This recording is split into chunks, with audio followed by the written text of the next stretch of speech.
আসসালামু আলাইকুম। সবার আগে বাছাই করা 10টি আন্তর্জাতিক খবর জানিয়ে দেব। প্রথমেই থাকছে শিরোনাম। তবে তার আগে অনুরোধ থাকবে ভিডিওটিতে একটি লাইক দিবেন।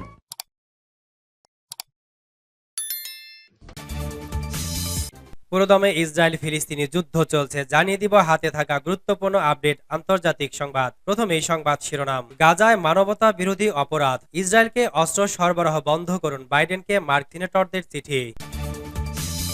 এরপর জানিয়ে দিব নিহত শিশুদের ঋণ পরিশোধের একমাত্র উপায় স্বাধীন ফিলিস্তিন গঠন, বলেছেন এরদোগান। আরো জানিয়ে দিব শিশুদের বিরুদ্ধে ইসরায়েলি যুদ্ধ, 4 বছরে বিশ্বব্যাপী যুদ্ধে নিহত শিশুর চেয়ে বেশি মারা গেছে গাজা যুদ্ধে। আরো জানিয়ে দিব পারমাণবিক যুদ্ধের জন্য প্রস্তুত রাশিয়া, বলেছেন পুতিন। এদিকে ইউক্রেনের বিরুদ্ধে গেম চেঞ্জার অস্ত্র ব্যবহার করছে রাশিয়া। এবং সর্বশেষ জানিয়ে দিব আল আকসায় জুমার নামাজ হবে কড়া পুলিশি পাহারায়। শুনছিলেন সংবাদ শিরোনাম, এখন বিস্তারিত। তবে অনুরোধ থাকবে ভিডিওতে একটি লাইক করে দিন এবং কমেন্ট করে জানিয়ে দিন আপনার মূল্যবান মতামত।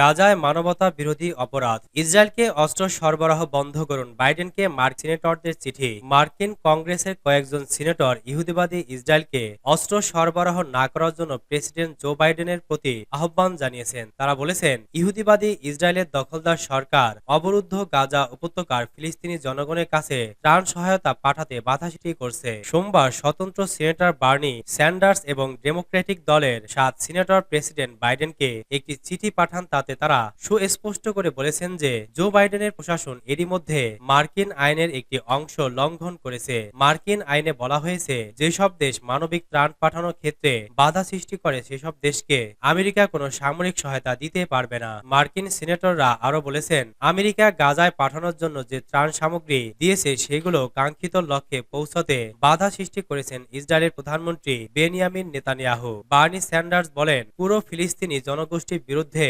কোনোভাবে যুদ্ধ করার অধিকার ইসরায়েলের নেই। চিঠি দেয়া সিনেটররা আরো বলেছেন তারা চান প্রেসিডেন্ট বাইডেন ইসরায়েলকে অস্ত্র সরবরাহ বন্ধ করুন। যে ইসরায়েলি সরকার আমেরিকার মানবিক সহায়তা পৌঁছানোর ব্যাপারে হস্তক্ষেপ করেছে তাদেরকে অস্ত্র দেওয়ার কোনো প্রশ্নই নেই। প্রেসিডেন্টকে চিঠি দেয়া সিনেটররা জানিয়েছেন নেতানিয়াহুর এই হস্তক্ষেপ প্রকৃতপক্ষে আমেরিকার মানবিক সহায়তা সংক্রান্ত আইন হিউম্যানিটেরিয়ান এইড করিডর অ্যাক্ট লঙ্ঘন করেছে। নিহত শিশুদের ঋণ পরিশোধের একমাত্র উপায় স্বাধীন ফিলিস্তিন গঠন, বলেছেন এরদোগান। গাজায় নিহত ফিলিস্তিন শিশুদের ঋণ পরিশোধের একমাত্র উপায় একটি স্বাধীন ফিলিস্তিন রাষ্ট্র গঠন। মঙ্গলবার তুরস্কের প্রেসিডেন্ট রিসেপ তাইয়েপ এরদোগান আঙ্কারায় বিভিন্ন দেশের রাষ্ট্রদূতদের নিয়ে এক ইফতার আয়োজনে একথা বলেন। এরদোগান বলেন ইসরায়েলের হাতে খুন হওয়া ফিলিস্তিন শিশুদের প্রতি আমাদের সবার ঋণ রয়েছে এবং এই ঋণ শুধু একটি স্বাধীন ফিলিস্তিন রাষ্ট্র প্রতিষ্ঠার মাধ্যমে পরিশোধ করা যেতে পারে। তিনি আরো বলেন তুরস্ক তার ফিলিস্তিনি ভাইদের রক্ষা করবে যেমনটি এখন পর্যন্ত করে এসেছে, আর এই কাজে দেশটি পিছপা হবে না বলেও উল্লেখ করেন তিনি। এরদোগান জানান তারা আমাদের হত্যাকারীকে হত্যাকারী হিসেবে চিহ্নিত করা থেকে বিরত রাখতে পারবে না। গণহত্যার সত্য গোপন করা চেষ্টা করার পরিবর্তে ইসরায়েলি নেতাদের অবশ্যই গাজায় নিহত শিশুদের জন্য জবাবদিহি করতে হবে। ইফতার আয়োজনে দেওয়া ভাষণে এরদোগান চলতি রমজান মাসে গাজায় সহায়তা বৃদ্ধির আহ্বানও জানান। তিনি বলেন রমজান মাসে তুরস্ক সরকারি প্রতিষ্ঠান, পৌরসভা, ফাউন্ডেশন এবং বিভিন্ন অ্যাসোসিয়েশনের মাধ্যমে গাজায় সহায়তা বৃদ্ধি অব্যাহত রাখবে। শিশুদের বিরুদ্ধে ইসরায়েলি যুদ্ধ, 4 বছরে বিশ্বব্যাপী যুদ্ধে নিহত শিশুর চেয়ে বেশি মারা গেছে গাজা যুদ্ধে। ফিলিস্তিন বিষয়ক জাতিসংঘ সংস্থার প্রধান ফিলিপ লাজ্জারিনি বলেছেন গত 4 বছরে বিশ্বব্যাপী যুদ্ধে যত শিশু মারা গেছে তার চেয়ে বেশি শিশু মারা গেছে গত 4 মাসে গাজায় ইহুদিবাদী ইসরায়েলের আগ্রাসনে। গতকাল মঙ্গলবার সামাজিক মাধ্যম এক্স পেজে দেয়া এক পোস্টে তিনি বলেন বিস্ময়কর ব্যাপার হচ্ছে গত 4 বছরে সারা বিশ্বে যুদ্ধ বিগ্রহে সব মিলে যত শিশু মারা গেছে তার চেয়ে গত 4 মাসে গাজায় অনেক বেশি শিশু মারা গেছে। তিনি গাজায় ইহুদিবাদী ইসরায়েলের আগ্রাসনকে শিশুদের বিরুদ্ধে যুদ্ধ বলে আখ্যায়িত করেন। লাজ্জারিনি বলেন এটি হচ্ছে ফিলিস্তিনি শিশু এবং তাদের ভবিষ্যতের বিরুদ্ধে যুদ্ধ। 2019 সাল থেকে 2022 সাল পর্যন্ত বিশ্বের বিভিন্ন দেশে যুদ্ধ বিগ্রহে 12,193টি শিশু মারা গেছে। এর বিপরীতে গাজা উপত্যকায় গত অক্টোবর থেকে ফেব্রুয়ারি মাস পর্যন্ত 12,300টি শিশু নিহত হয়েছে। গাজা গাজা স্বাস্থ্য মন্ত্রণালয় এ তথ্য দিয়েছে। গত 7 অক্টোবর ইসরায়েল ও গাজার প্রতিরোধ যোদ্ধাদের মধ্যে সংঘাত শুরু হয়। এ পর্যন্ত ইসরায়েলি আগ্রাসনে ৩১,০০০-এর বেশি ফিলিস্তিনি শহীদ হয়েছেন, যার মধ্যে বেশিরভাগই নারী ও শিশু। এছাড়া ইসরায়েলি আগ্রাসনে গাজায় আহত হয়েছেন ৭২,০০০-এর বেশি মানুষ। পারমাণবিক যুদ্ধের জন্য প্রস্তুত রাশিয়া, বলেছেন পুতিন। ইউক্রেনে মার্কিন সেনাদের উপস্থিতিকে হস্তক্ষেপকারী হিসেবে বিবেচনা করবে রাশিয়া। বুধবার রাশিয়ার রাষ্ট্রীয় বার্তা সংস্থা RIA এবং রাষ্ট্রীয় টেলিভিশন রাশিয়া ১-কে দেওয়া এক সাক্ষাৎকারে এমন সতর্কতা জারি করেছেন দেশটির প্রেসিডেন্ট ভ্লাদিমির পুতিন। খবর TRT ওয়ার্ল্ড। সাক্ষাৎকারে তার দেশ পারমাণবিক যুদ্ধের জন্য প্রস্তুত বলেও জানিয়েছেন। পুতিন বলেন, যুক্তরাষ্ট্র যদি পারমাণবিক পরীক্ষা চালায় তাহলে রাশিয়াও তা করতে পারে, আর রাশিয়া সামরিক এবং প্রযুক্তিগত দিক থেকে একটি পারমাণবিক যুদ্ধের প্রস্তুত। তবে আপাতত রাশিয়া এই যুদ্ধের দিকে পা বাড়াচ্ছে না বলেও জানিয়েছেন তিনি। রাশিয়ার প্রেসিডেন্ট আরো বলেন, ভূ রাজনৈতিক উত্তেজনা সত্ত্বেও ইউক্রেনে পারমাণবিক অস্ত্র মোতায়েনের প্রয়োজনীয়তা কখনো ছিল না। পুতিন তার সাক্ষাৎকারে ফিনল্যান্ড সীমান্তে আরো সেনা মোতায়েন করা হবে বলে জানান। তিনি বলেন, ফিনল্যান্ড এবং সুইডেনের ন্যাটোতে প্রবেশ একটি অর্থহীন পদক্ষেপ, আর এই জোটে যোগদানের পর রাশিয়া ফিনল্যান্ড সীমান্তে সেনা ও ধ্বংসাত্মক ব্যবস্থা মোতায়েন করবে।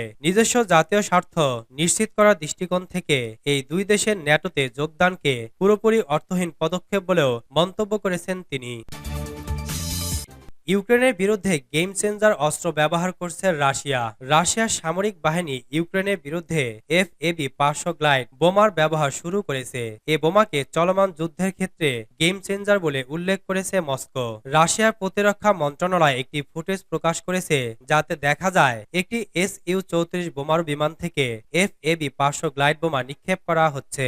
বিমান থেকে বোমাগুলো ফেলার কিছুক্ষণ পর সুনির্দিষ্ট লক্ষ্যে আঘাত হানার আগে তারা স্বয়ংক্রিয়ভাবে নিজেদের ডানা মেরে দিচ্ছে। বোমাগুলো একটি unified planning and correction module বা UMPC দিয়ে সজ্জিত, যা নিয়মিত ফ্রি ফলিং বোমাগুলোকে গাইডেড গ্লাইড অস্ত্রে পরিণত করে। ভিডিওতে দেখানো উচ্চ বিস্ফোরণ ক্ষমতা সম্পন্ন FAB-500 বোমার প্রতিটি ৩০০ কেজি বিস্ফোরক বহন করতে সক্ষম। এসব আধুনিকায়ন করা বোমা ইউক্রেনের বাহিনীর বিরুদ্ধে অত্যন্ত নাটকীয়ভাবে কার্যকর বলে প্রমাণ হয়েছে।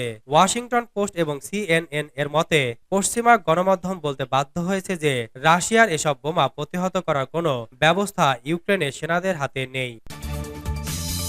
আল আকসায় জুমার নামাজ হবে কড়া পুলিশি পাহারায়। এবছর রমজান মাসে প্রথম শুক্রবার জুমার নামাজের জন্য জেরুজালেমের আল আকসা মসজিদে হাজার হাজার পুলিশ মোতায়েন করবে ইসরায়েল। রমজান মাস শুরুর পর ইতিমধ্যেই কয়েকশো পুলিশ মোতায়েন করা হয়েছে জেরুজালেমে, জানিয়েছেন ইসরায়েলি পুলিশের মুখপাত্র মিরিত বেন মেয়র। রোববার 10 মার্চ পুলিশের সাথে আল আকসায় নামাজ পড়তে আসা মুসলিমদের মাঝে সংঘর্ষের খবর পাওয়া গেছে।